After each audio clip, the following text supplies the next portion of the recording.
हाय गाविंदा, Pakistani family तो reaction. कैसे हैं आप सब। मेरा नाम मुजाहिद मेरा नाम है। नदीम। यार बहुत ही बड़ा वीडियो निकल कर आ रहा है। यूएन ने उठाया भारत पर सवाल। भारत ने आगे से ऐसी लताड़ लगाई कि दम दबा कर भागा यूएन। अच्छा, क्या बोला है यूएन ने? मुझे नहीं पता क्या बोला यूनाइटेड वीडियो नेशन ने। वार और करते हैं। आगे से भाई भारत ने क्या लताड़ लगाई है पूरी यूएन की, तो वॉच करेंगे तभी आइडिया लगेगा। तो कौन ऑन करते हैं स्टार्ट।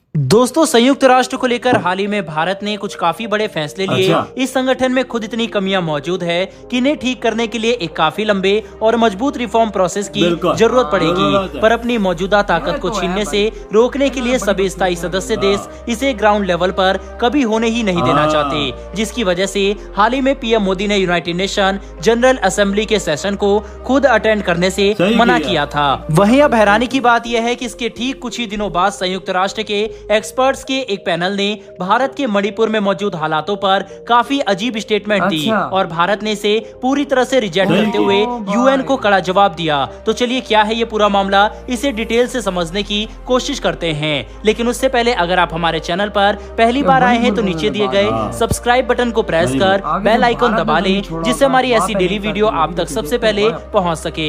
दरअसल दोस्तों, इस साल मई के शुरुआती हफ्ते में भारत के राज्य मणिपुर में एथनिक वायलेंस शुरू हुआ था, जिसके दौरान काफी भयानक वीडियोस निकलकर सामने आ रही थी।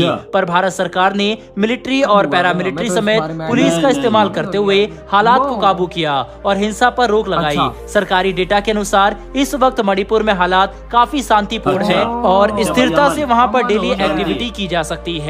लेकिन संयुक्त राष्ट्र के एक्सपर्ट की माने तो मणिपुर में इस वक्त भी बहुत ज्यादा मानव अधिकार उल्लंघन हो रहे हैं और इसे देखकर वह काफी परेशान है। अब अगर समझने की कोशिश करें तो संयुक्त राष्ट्र के एक्सपर्ट्स की इन बातों में कोई भी सच्चाई नजर नहीं आती, क्योंकि ना तो वह कभी मणिपुर जाकर वहां के हालात देख कर आए हैं और ना ही उन्हें किसी सरकारी चैनल के माध्यम से ये तथ्य मालूम हुए। इसीलिए ये कहना गलत नहीं होगा कि संयुक्त राष्ट्र के जो एक्सपर्ट आज मणिपुर में हालात और मानव अधिकार के उल्लंघन को लेकर भारत को कार्रवाई करने की सलाह दे रहे हैं, उन्हें ग्राउंड रियलिटी के बारे में कुछ भी नहीं पता और बस एक रिपोर्ट तैयार करके भारत पर दबाव बनाने की कोशिश की जा रही है, जिसे ध्यान में रखते हुए जेनेवा में मौजूद भारत के परमानेंट मिशन ने इस रिपोर्ट और इन विशेषज्ञों के ओपिनियन को सिरे से खारिज कर दिया और ये बात खुलकर कही कि ये रिपोर्ट न सिर्फ बेमतलब है बल्कि गुमराह करने वाली भी है। भारत के परमानेंट मिशन ने संयुक्त राष्ट्र को इस बात की हिदायत दी कि उन्हें किसी भी तरह के भारतीय मामले पर टिप्पणी करने से पहले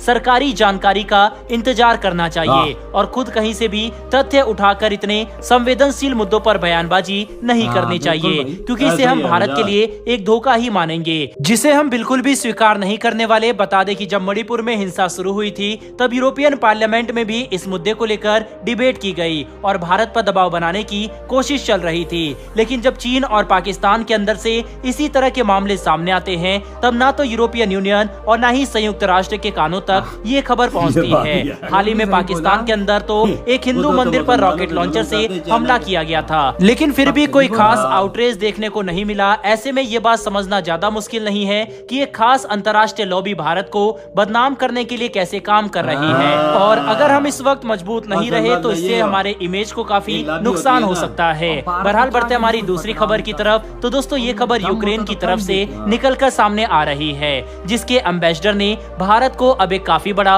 ऑफर दिया है और अगर हम इसके हिसाब से सही तरह से आगे बढ़े तो फर्स्ट मूवर एडवांटेज के साथ यूक्रेन में हम अपना प्रभाव पहले के मुकाबले कई गुना ज्यादा बढ़ा सकते हैं। दरअसल दोस्तों, भारत में मौजूद यूक्रेन के एम्बेसडर ने हमें युद्ध के बाद यूक्रेन की रिकवरी और रिकंस्ट्रक्शन प्रोग्राम में शामिल होने का निमंत्रण दिया, जो बिजनेस और ट्रेड के आसपास घूम रहा है। मतलब यूक्रेन चाहता है कि भारत यूक्रेन के इंफ्रास्ट्रक्चर और बिजनेस इकोसिस्टम में निवेश करे, जिससे यूक्रेन की अर्थव्यवस्था एक बार फिर से खड़ी हो सके। और अगर भारत ऐसा करता है तो ऐसा करने वाले कुछ पहले देशों में से एक होने की वजह से आगे जाकर हम यूक्रेन के साथ अपनी बिजनेस और ट्रेड पार्टनरशिप को कई गुना ज्यादा बढ़ा सकते हैं, जिससे दोनों ही देशों को काफी आर्थिक लाभ होगा।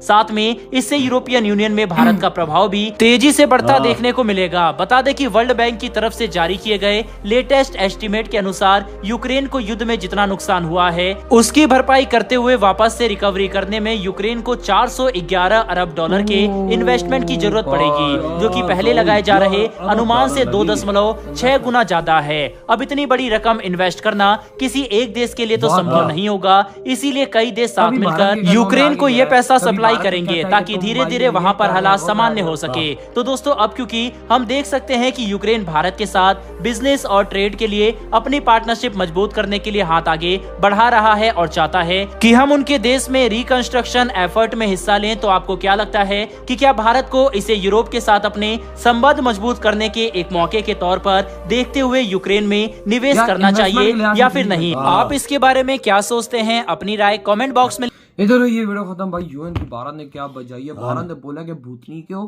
तुम लोग क्या ये लेकर आए हो? कहते हैं फजूल की चीजें लिखने से पहले या रिपोर्ट तैयार करने से पहले सोच लिया करो। कोई सरकारी मीडिया कोई चीज ऐलान करे तब उस पे कोई तबसरा करो ना। ऐसी जानकारी मिलती है तो तुम ऐसे ही कर देते हो।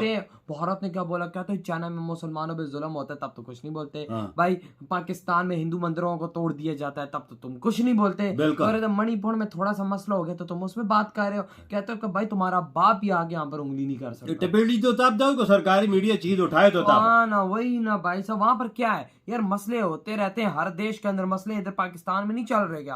पूरा पाकिस्तान इस टाइम पागल हुआ। अमेरिका में नहीं चलते, गोरों के मसले नहीं चलते, फ्रांस में मसले नहीं चलते, यूके में मसले नहीं चलते, ये है हर पास मसले। और अब तो भारत ने वहां पर शांति कर दी है। मोदी जी ने शांति, हमें तो पता ही नहीं लगा वहां पर हालात ऐसे ये हमने नहीं सुना था मणिपुर का। लेकिन भाई साहब वहां पर मोदी जी ने हालात नॉर्मल कर दिए। सब नॉर्मल हो गया। सब दंगे फसाद जो होंगे खत्म।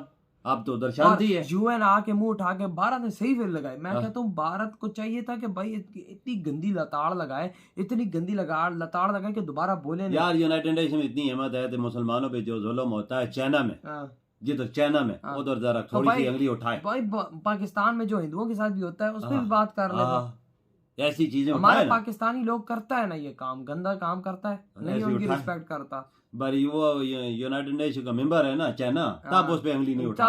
लेकिन भाई भारत ने सही भारत ने बोला है कि भाई उंगली तुम कौन होते हो अंगली उठाने वाले? कहते तुम्हारी क्या औकात?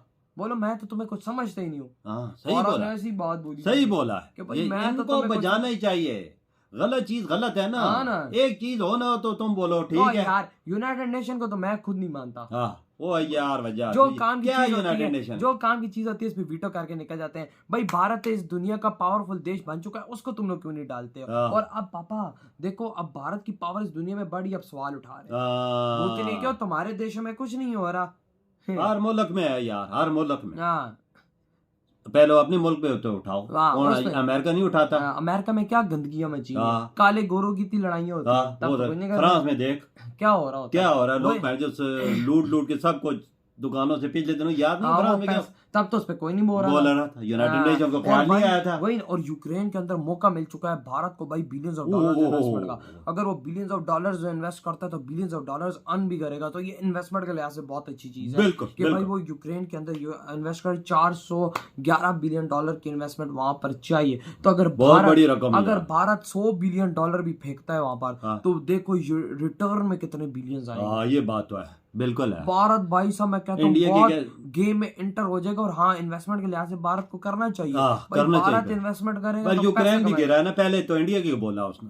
पहले भाई साहब इंडिया को कहता था तुम भाई रशिया की मदद करते हो, तो ये कर। आज जब पैसे की बारी है तो सीधा भारत की कदम है। आए जी आप हमारे देश में इन्वेस्टमेंट करें, आप और कंस्ट्रक्शन का सारा काम जो गिरा हुआ है, जो सब कुछ तबाह है, उसका कंपनियां खोलें, ये करें वो करें। देखो इंडिया क्या करता, करना भी चाहिए। इन्वेस्टमेंट अच्छी चीज है। इधर ही वीडियो खत्म करते हैं।